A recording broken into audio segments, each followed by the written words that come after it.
Welcome to the Ankyra Leadership Podcast, where we help leaders anchor themselves in strength, faith, and hope so they can navigate crisis, grow their impact, and serve with integrity. I'm your host, John Ricketts, founder and principal consultant with the Ankyra Leadership Group. We've got an exciting episode for you today. Stay tuned.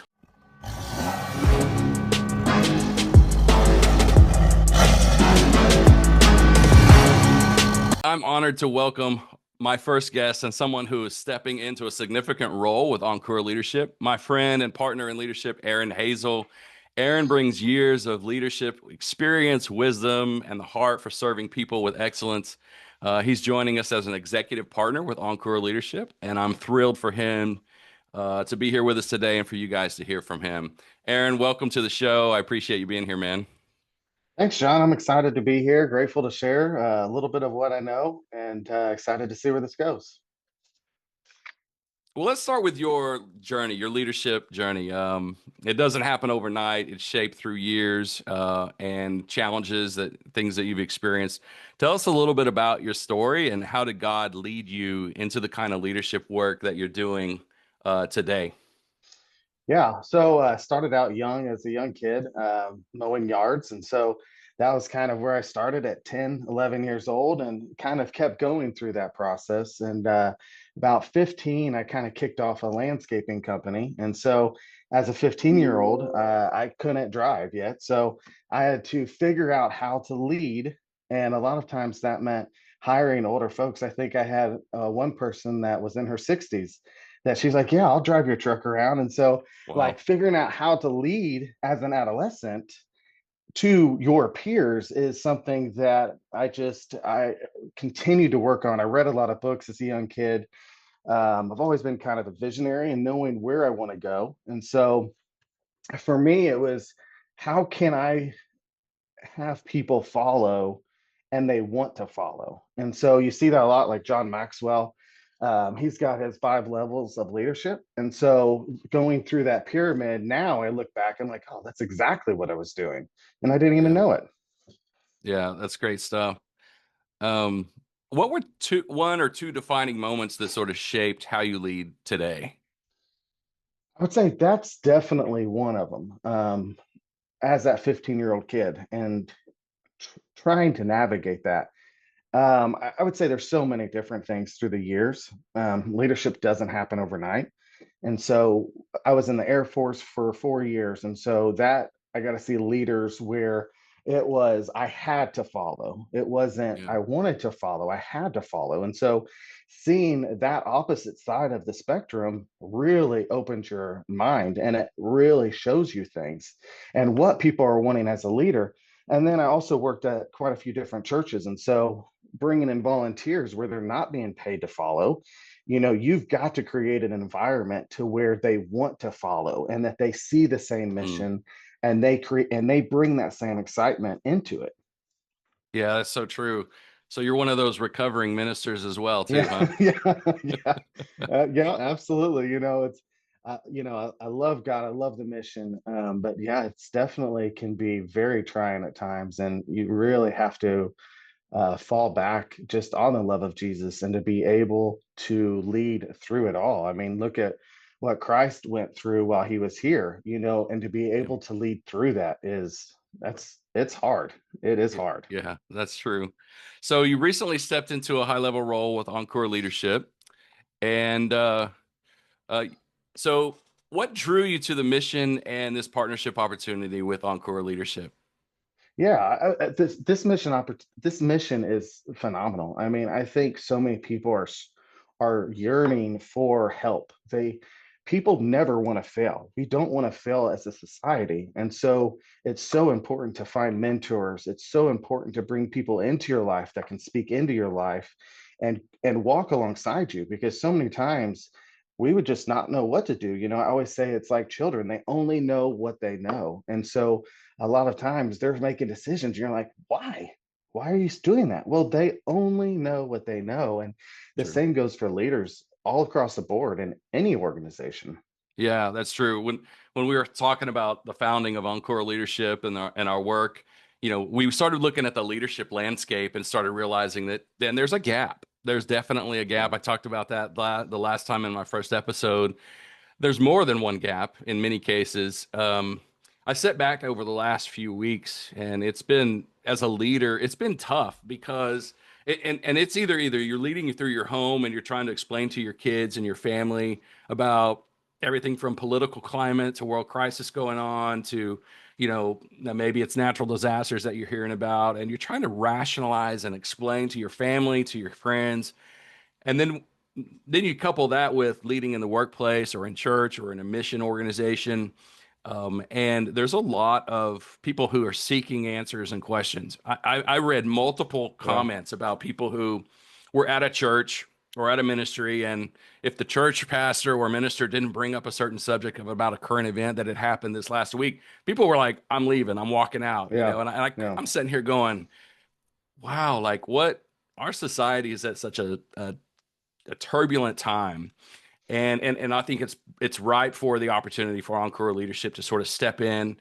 Obviously, I'm not one. I know you aren't either. To want to say we have all the answers. I mean, Yeah. many of us as a leadership Yeah. organization, and as we continue to build and grow, and we're going to continue to introduce more people on these episodes that are a part of the group that you say to where people will come in, and if I don't have that expertise, somebody else will try to bring someone in who can speak on a specific subject or a topic and really help share their experience and their challenges and their successes, and hopefully raise the bar for what leadership consulting, leadership mentoring, and expertise can bring to the table.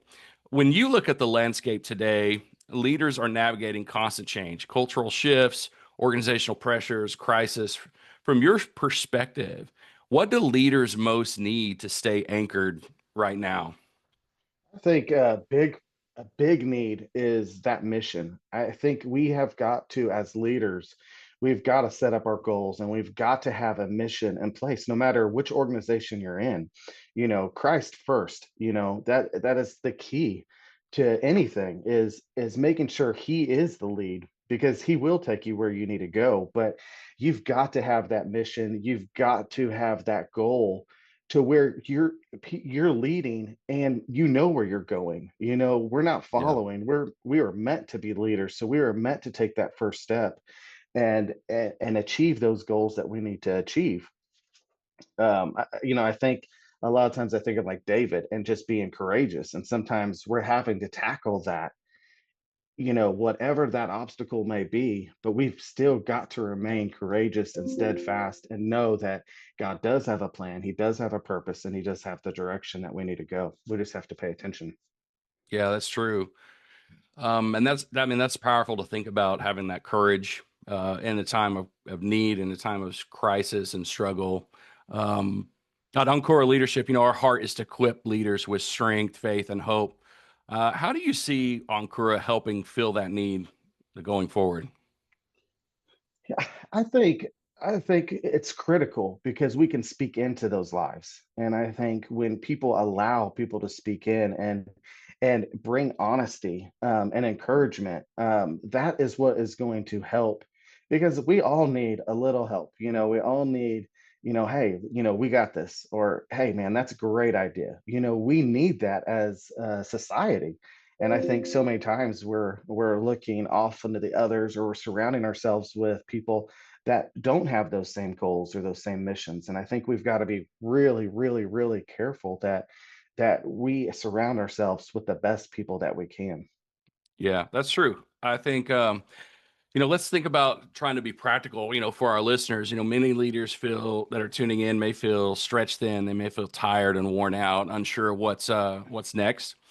If you could sort of give and explain for you, how do you stay grounded and anchored as you continue to help lead and either your family or even the ministry work that you do or the partnerships that you develop in the community? Yeah, absolutely. So, I do still read a lot.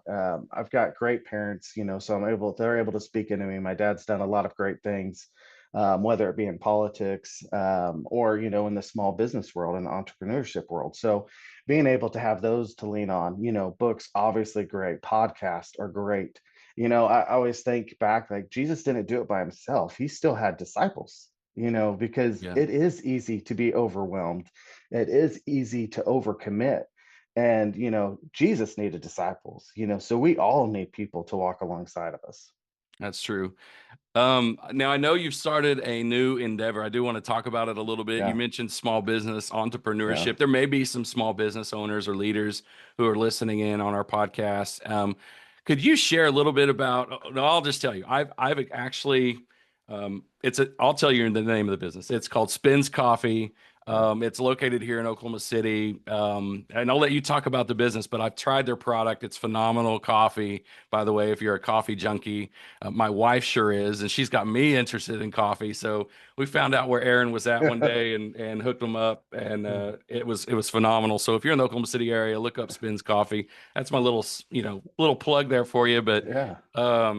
tell us a little bit about sort of that vision that you had for creating this small business and what that has been like for you.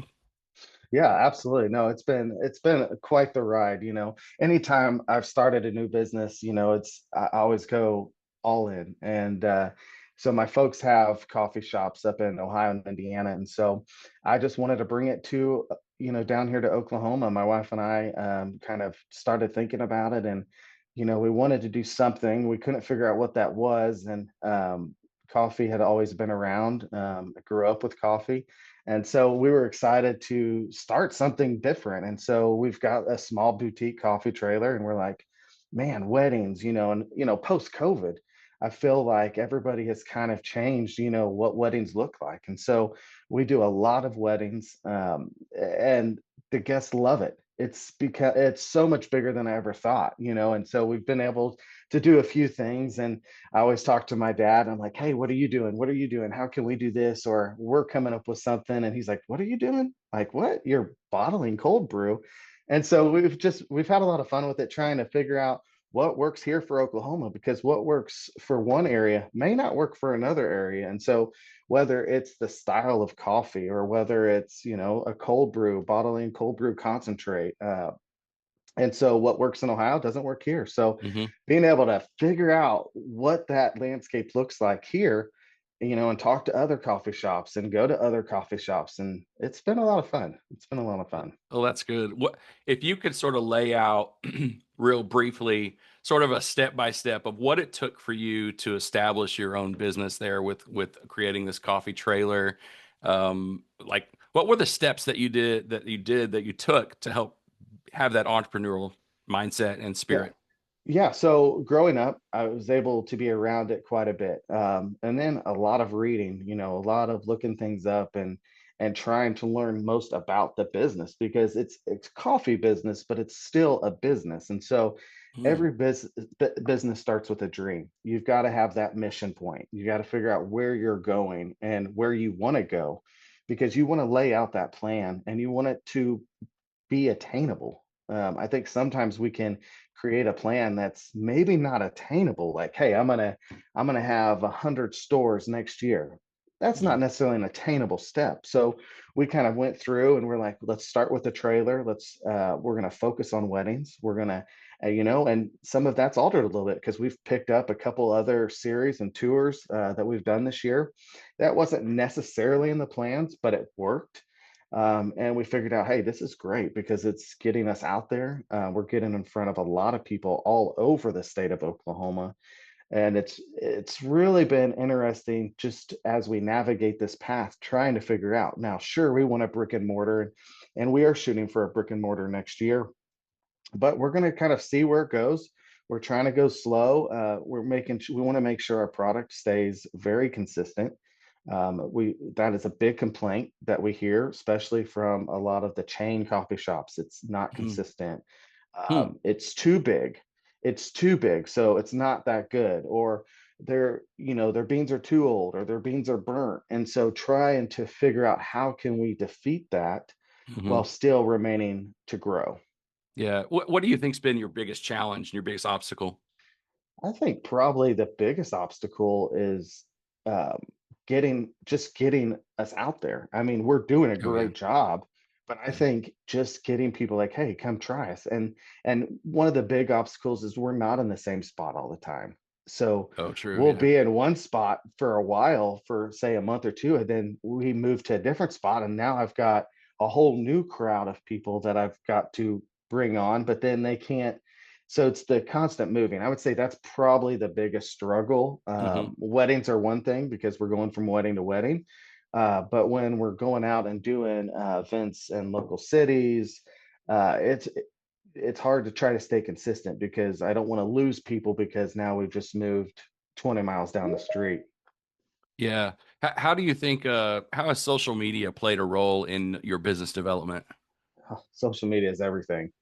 I mean, that is one thing that as the years have progressed, I've seen a very big impact with social, I think, and it's all social. It's not one social, like for a long time it Oh, was yeah. Facebook, now we've got Instagram, we've got Twitter, we've got Google ratings, and so it's all over the place. So trying to keep that messaging, trying to keep it consistent, trying to keep it out in front, and that's something that it's tough. Like, oh, did I do that today? Or oh, should I have done this? Or should I have posted this? And so that's something that we're Yeah. still learning.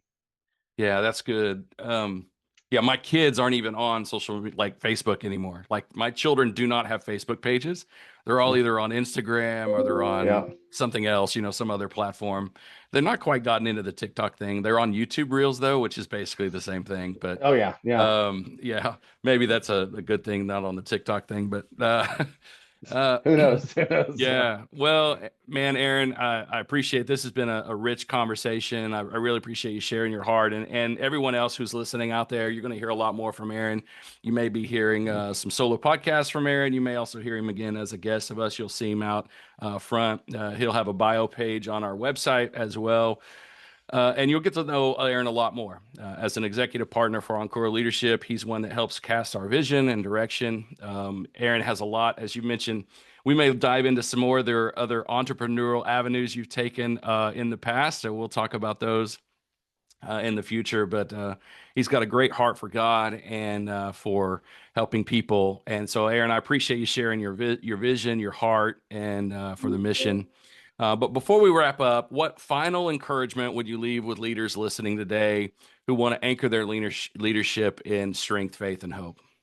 Yeah, I would say seasons change. Every day is new. That's something I have to tell myself. I fall back on Philippians 4:13. Like I can do all things through Christ who strengthens me. Matthew 11:20 says it's best to come to me, all who are labor and weary. And so I think we've just got to really stay focused on that and keep that up front and know that God is with us. We're not alone. We're not doing this alone, and we shouldn't try to do it alone. And as long That's as we true. can keep him up front and not try to do everything ourselves, but cast a vision wide enough that people want to follow, I think that'll be the exact thing, the exact recipe that you need. Man, that's a perfect note to end on. Friends, thank you for joining us for this episode today with Encore Leadership Podcasts and with Aaron.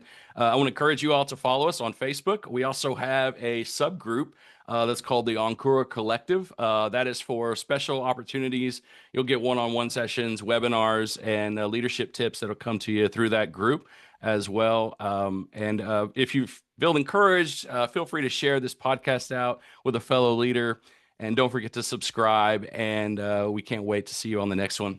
Until next time with the Encore Leadership Podcast, I'm John Ricketts. We'll catch you soon. Thanks a lot.